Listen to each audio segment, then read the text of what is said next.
Oops. Hey, everybody. It is your favorite senator, Senator Angela Williams Graves, representing the 21st Senatorial District in the Commonwealth of Virginia, where we do good work on your behalf. And I am so happy to be here with you all this evening. I say evening, but by the time you see this, it'll be midday. I am actually recording this on Tuesday night because I have a very long day on Wednesday, and I have to be up in committee. I think at 7 or 7:30. And so I am doing this so that I can get you all the information that I promised you and make sure that we stay on track. You'll see, I think it's dark almost now. I'm actually in my hotel room. I had planned to do this before I left the General Assembly building, but I realized I didn't have anything to do this evening. And so I was like, deuces, I'm out. All right.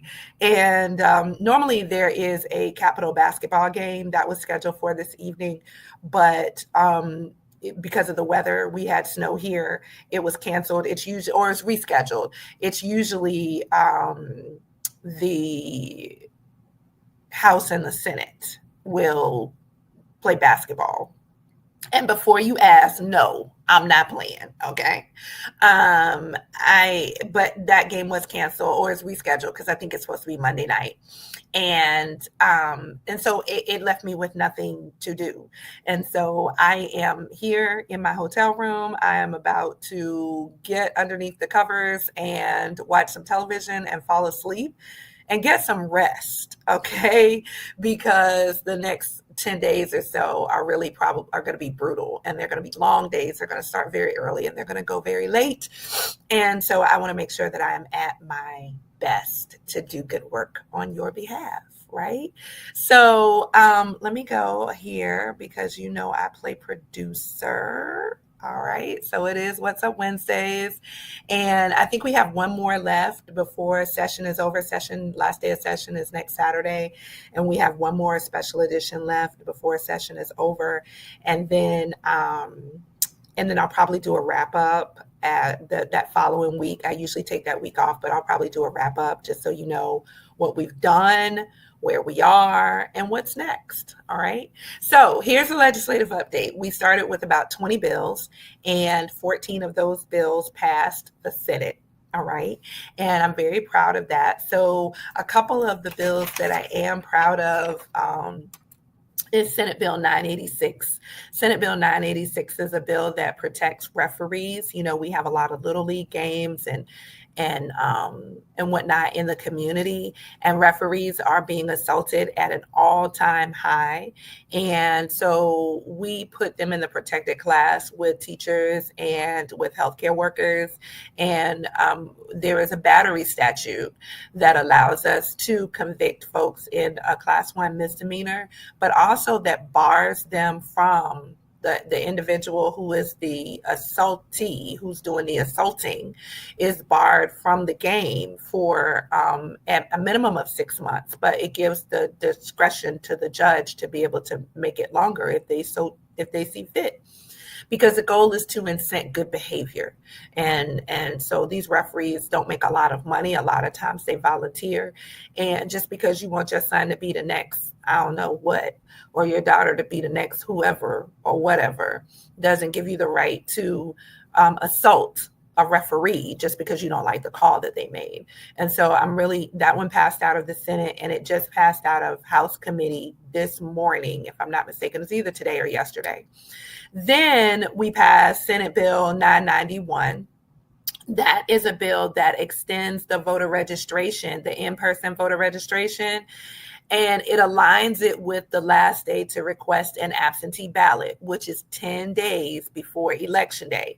If you recall, the last day to register in person was one day, and then the last day to the last day to ask for request your absentee ballot was another day. Well, we aligned those dates together. So the last day to register to vote in person register to vote, and to request your absentee ballot is now going to be 10 days prior to election day. This is important because it will give people the ability to register to vote for a longer period of time. And it will also reduce the number of provisional ballots that registrars have to go through after the election is over, because in Virginia, we still have same day registration and voting, but those ballots are provisionals, and those folks who register on the same day and vote on the same day, they have to be that their information has to be validated after the election, and then their provisional ballot can be counted. Okay, so this just gives us more time for people to register to vote. Then there is a bill that I'm carrying, Senate Bill 996. It is the brainchild of Delegate Phil Hernandez, and it gives the state rather the ability to be able to send out checks to individuals of $5,000 or less in unclaimed property. Apparently, little did I know, millions and millions of dollars go unclaimed every year by Virginia residents or people who have bank accounts in Virginia or who have security deposits in Virginia or whatever. Excuse me. And those things just go unclaimed, right? And so so we're working together to make it so that if your identity can be verified and we have a valid last known address and it's up to $5,000, it's a verified owner of the property, the money, then the state of Virginia, the Commonwealth of Virginia, can send that check out to you up to $5,000. And then the last one I want to highlight is Senate Bill 1110, which you've seen before. You've seen me carry it before, and it is our healthcare worker safety bill. It is the bill that bans weapons in hospitals, and it's not just guns. It's any kind of weapon that can any kind of weapon that can be used in to cause harm in a hospital setting. I've said it before, and I'll continue to say it. Hospitals are places of healing. Hospitals are places of respite. And it should not be that someone comes into a hospital and is afraid for their life because somebody's running around with a gun or a machete or a crossbow or something or another like that. I mean, it really does happen. Okay, those are the kinds of weapons that we see. There's a notice violation, notice element to this, where the hospital has to have notice at all the entrances.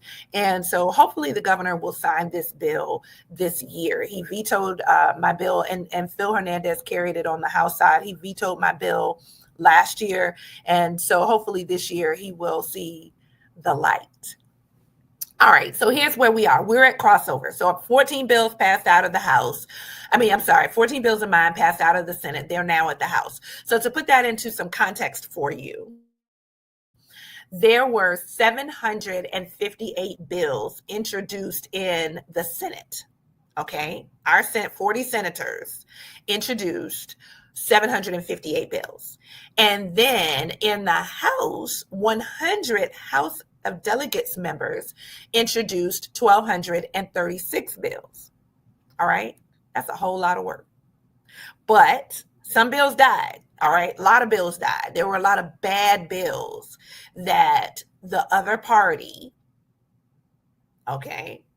introduced, and they died, and rightfully so. All right.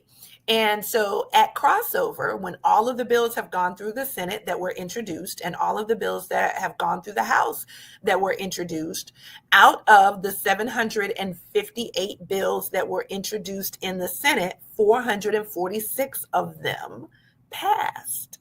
And so those 446 bills passed over to the House, and they will be heard in the House. That's why I got to be up and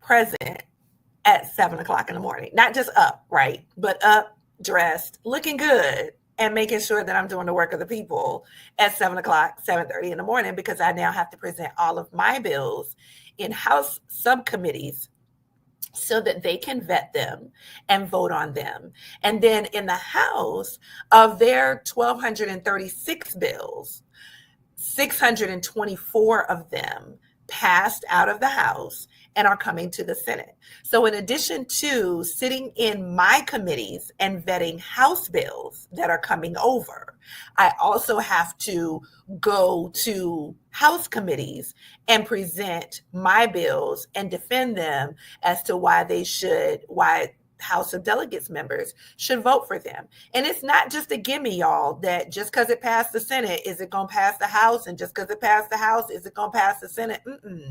They're two totally different bodies. And so we have to make it make sense to the Senate, and then we have to make it make sense to the House. And so that's where we are. We are now in crossover. So in this time, we also passed budget amendments.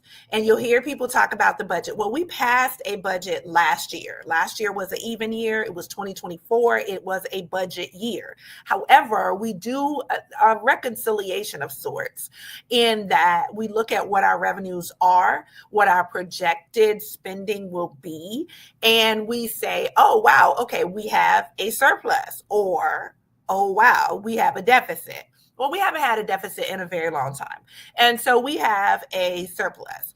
And so the Senate budget amendments do a lot of good things for working families to help ease a little bit of the cost of living and to help to make life a little bit better for our middle class America. So in the Senate proposed budget, because the House does their budget too, and the governor put out his proposed budget, what he felt like he wanted to do with the surplus of funds, he put that out at the beginning. The Senate works on theirs and the House works on theirs, because a lot of times bills that pass have a budgetary impact. And so we want to make sure that we have enough money to cover the bills, to make the bills do what they're supposed to do, right? So we don't want to pass unfunded mandates where you pass a bill, it costs money, but there's no money in the budget for the bill. That does not work. All right, that's an unfunded mandate. So we have a tax rebate in the Senate budget, and I believe that's also in the House budget as well. It provides nearly $1 billion in total income tax rebates for Virginia taxpayers in the form of $200 for single filers and $400 for joint filers. If this budget passes, or these budget amendments, I should say, pass, then we will have, you all should be getting those checks around October. Okay. And then there's an increase in the standardized deduction. So for tax years 25 and 26, the standard deduction increases for single filers by $250. So the total standard deduction will be $87.50. And for joint filers, the standard deduction increases by $400. So that increases the standard deduction to $17,500. Standard deduction says this is what you get to deduct out of what you made, and then we'll worry about taxing the rest, right? Then we also put in our budget a salary increase and bonuses for teachers. So this provides a $1,000 bonus in the current fiscal year for both teachers and school support staff. So we didn't support the people that make the schoolhouse run, okay? We did not forget you all. In addition to the planned salary increase of 3%, which is already in the fiscal year budget that we passed last year. Okay, so teachers got 3% last year, they're getting 3% this year, and they're getting a $1,000 bonus in the current fiscal year. So that's this year. Then we also did a salary increase and bonus for state employees. So this provides a 1.5% bonus for our state employees, in addition to the 3% increase, which is a 3% raise in fiscal year 2026. Look, y'all, I'm gonna tell you right now, we cannot do the work that we do without the people who come to work every day. And I know there's a whole bunch of crap going on in DC about, firing people. And it's a lot of disrespect to the folks who do the work. Okay. It's a lot of disrespect to those people to just say, oh, well, guess what? I woke up today and I don't think you're worth anything. And so I'm going to fire you. And we're not doing that in Virginia. We value our government workers. We value the people who come to work for the Commonwealth of Virginia every day. We value their skill. We value their talent. And we want to do as much as we can for them. So, and also in the Senate proposed budget, one of the things that we've been working really hard on is the Maternal Health Caucus. And there's a Momnibus bill, which is a suite of bills that's designed to help women and to help battle the Black Maternal Health Caucus, the Black maternal health crisis, I should say, and that our children, Black children, young babies are dying at a higher rate than their white counterparts, that women are miscarrying who are Black at a higher rate than their counterparts, and that women don't have the access to the care that they need. And so there's a suite of bills, including a bill that I am carrying that is a pregnancy app. And so you may say, Angela, you don't have any children. Why do you care? I care because I know women who are mothers, and I know women who want to be mothers, and I want them to have healthy, happy pregnancies. I want them to have a good pregnancy experience, and I want them to have healthy, happy babies, right? Because babies are our future. And so in the maternal health initiatives, this provides $2.5 million for maternal mobile health clinics, $2.1 million to expand remote patient monitoring for pregnant women, $553,200 for awareness and for an awareness and education campaign on postpartum and perinatal depression, which is a real thing, right?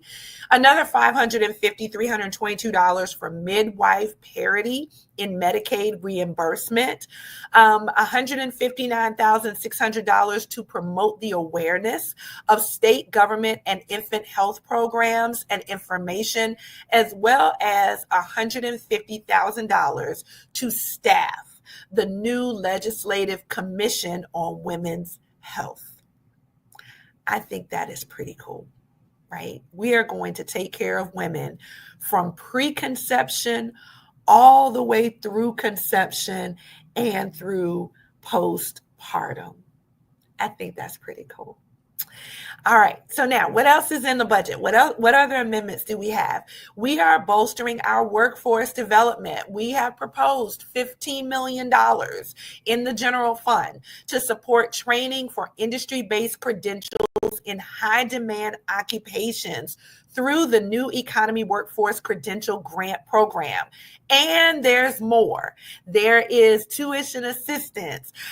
We are providing an additional $15 million for need-based undergrad aid and $9 million for the tuition assistance grant program. So we are working to help Virginians not only earn more money, but become not just giving folks more money, but giving them the opportunity to become qualified to earn more money. We are taking care of our workers. We're taking care of our teachers, and we're taking care of our mommies, right? And so what else is in the budget? So we are supporting early childhood education. It's a $25 million for an employer cost sharing pilot. And we're going to bring you more information about that once we get these budget amendments passed. And then funding for rental assistance. We know that rent is going out the wazoo, right? And so this budget in the Senate proposes $15 million for a rental assistance pilot program to encourage housing stability for qualified households. Once the budget gets passed, these are all proposed in our budget. Then we'll come back and we'll talk more about it, and we'll tell you where you can get more information. We're supporting disaster relief mitigation efforts. We don't know what he's not 45 anymore. He's 47. Yeah, we don't know what 47 POTUS is going to do. All right. And we cannot rely on the federal government anymore. We cannot rely on FEMA solely anymore when we have natural disasters. And these are real people with real needs who are really hurting. And we want to be able to, as a Commonwealth, provide support for them. So at $50 million for these initiatives in qualified communities. And this is not just a slush fund, but we've had some serious natural disasters occur, and we want to make sure that we are taking care of our people. Then we're also strengthening flood protection and community resilience. We're providing $50 million for community scale flood protection and resiliency efforts to protect life and property. And I'm going to get to that. So that's our budget proposal. Those are the things that we are proposing for our budget. And that budget will be hashed out between the governor, the House of Delegates, and the Senate. And so it's a compromise. It really is. It's how the sausage is made. It's a compromise, and no one person gets their way. And no one entity gets its way. We have to work with the House. The House has to work with us, and then we all have to work with the governor.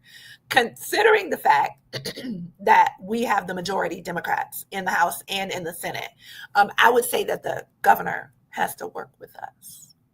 Just saying. All right. So now, okay, wait, I went backwards. Hold on. All right. So this is February, and it is Black History Month. And I just want to give a tribute to living Black history. All right. People who are making Black history, and they are still alive to tell the story. Right. So unfortunately, the Lieutenant Governor, Winsome Sears, who is the first Black Lieutenant Governor in the Commonwealth of Virginia. No. I'm sorry. First Black female. I'm sorry. Because we did have a Black man. That was Justin Fairfax. He was our Lieutenant Governor.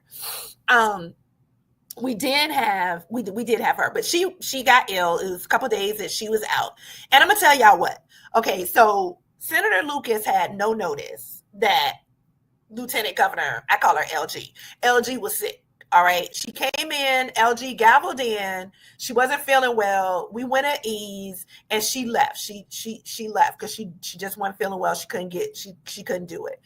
And on a moment's notice, Senator Louise Lucas, the president pro tem of the Senate, because the Lieutenant Governor presides as the president of the Senate, and the president pro tem is basically the vice president. Okay.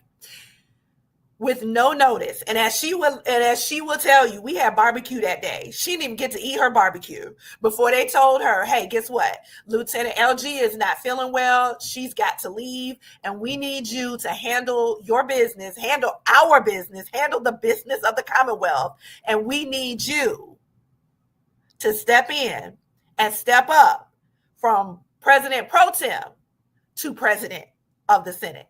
So for 2 days, she was Madam President.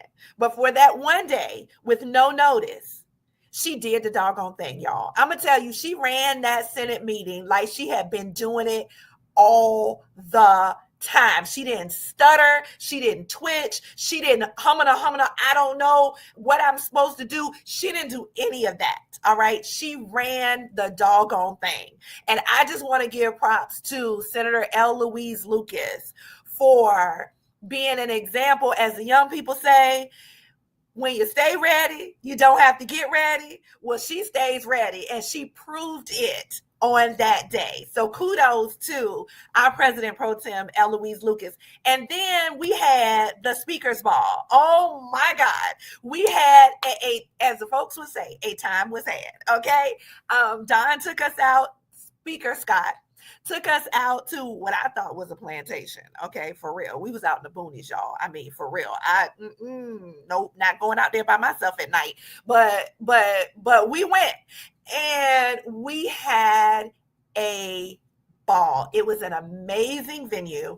It was an amazing experience. It was so much fun. And y'all know I like to, get down a little bit. He had the band playing live music, but then in another area, we had like all this great food. I mean, like, what was it? It was filet you could cut with a plastic knife. Okay. That's how good the food was. It was tenderloin. You could cut it with a plastic knife. Okay. You know how I know? Because I did it. Anyway, and then we had the DJ, the former governor, Doug Wilder, another living legend in Black history, was there, and so many people from Hampton Roads. It was absolutely amazing. If you want to see the pics and you want to see all the things, go to my Instagram page, go to my Facebook page. You'll see all the pictures that I was able to capture. And then other delegates and senators put pictures pictures on there on their social media as well. We had a good time, and it was his black and white gala. It was the second one. He did the first one last year. He is, if you don't know, the first Black speaker in the 400 plus years of the General Assembly. He is the first Black speaker of the House of Delegates. And so when I tell y'all, he too did the doggone thing, he did the doggone thing. And we had a good time. And so it was really an honor to be able to be there. I think you see former Councilwoman Danica Royster, who is a walking, talking, living, breathing miracle, and Delegate Benita Anthony with me and Speaker Scott. We just had a good time. It was actually crossover day where all of our bills had crossed over and all the background stuff was happening. So it wasn't a whole lot going on in session that day. And we finished early and we got to get all dressed up and we cleaned up well. And we represented, all right? I just want you to know, okay? Because y'all know I'm going to look good. If nothing else, I'm going to look good. And so we had a blast at the Speakers Ball. And so I just want to give a big shout out to our living legends, our living Black history in Eloise Lucas, the first Black woman to be President Pro Tem of the Senate and the first Black woman to be the chair of the Senate Finance and Appropriations Committee, as well as Speaker Don Scott. They are living Black history. And I'm going to tell y'all something. Don't let anybody tell you that Black history doesn't matter. It matters. I'm gonna get on the soapbox about that later. Anyway, all right, so guess what? You're gonna see this on Wednesday, and that means that Norfolk Day at the Capitol is going to be Thursday. That is our snow makeup day. So if you are able to make it, we would love to have you. Make sure you visit the bit.ly link, scan on the screen, get everything together, come on up, see us, see how your House and Senate work. See us doing the good work on your behalf. And you are more than welcome to come, stay, go to committee. We're going to have, I think we're going to get everybody there for that session. And but it's Delegate Anthony's birthday. All right. So the 13th is her birthday. And so we're going, don't tell her. At Norfolk Day at the Capitol. All right. So gotta keep a secret. Okay. Gotta keep a secret. All right. So here's how you track my bills. There's the bit.ly link for you to be able to track the bills on LIS. They've done a much better job at linking everything together. So I just went through it myself to find some information and it all links together. We got this new system and y'all know new systems don't always work the way they're supposed to, but this one does now. At the beginning of session, it was a whole hot mess, but after a lot of complaining and some great work by IT, we are all working now. So you've got the bills there. You can watch the session. If you have constituent issues, if you have an issue during session, I need you to know that just because I'm not physically in Norfolk does not mean that we cannot handle your issue. So I want you to know that you can always reach out to us either on the website. You can call us in Richmond, or you can email us. You can email info@norfolksenator.com, info@norfolksenator.com. Let us know your thoughts on bills. Let us know your thoughts on legislation. And if you have an issue, let us know and we will do our very best. Now I'm gonna tell you right now, we're not gonna do the thing. But what we are going to do is we're going to put you with the person and we're going to say, hey, this is a constituent of mine. And I need you to help this person in your official capacity, wherever it is that you are in the state, wherever it is that you are in the city, wherever it is that you are in the federal government. Okay. That's our job, is to be a bridge and to make sure that that I'm getting folks together who do the work, right? Who are able in these various agencies to do the work. So I just want to take the opportunity to say thank you for allowing me to be your senator. I want to thank you for allowing me to serve and to represent you. I do my very best every single day. And I'm going to tell you, there's the crud going around up here, and I have worked really hard to stay healthy. So when somebody asks me, like, how you doing? And I say, I'm well. Let me tell you something. That's saying a whole lot, because there have been people who have been out. I know there have been members out of the House, and I think we might have had one or two folks out of the Senate because it's the crud going around. It's like a COVID petri dish up here. And so I am doing my best to stay healthy, to stay whole, and to make sure that I am doing the good work on your behalf, and that I'm advocating for good bills, that I'm advocating on your behalf, that I'm advocating for the citizens of Norfolk and the Commonwealth. And that those bills that will do you harm and those bills that mean you no good, oh, I'm killing those. All right. I have no problem with that. I have no problem voting against a bad bill. Okay. And so, with that being said, Friday is Valentine's Day. Y'all see, I got my red on, right? Y'all know that's like my favorite color. But Friday is Valentine's Day. And I just want you to know that I love you. I love each and every one of my constituents. I love you. And I'm so appreciative of the faith and the trust and the hope that you have put in me at this time. And I know there's a lot of things going on. There's a whole lot of air being sucked out of the room by Washington, and we're going to talk about that. But in the meantime, I want you to guard your mental health.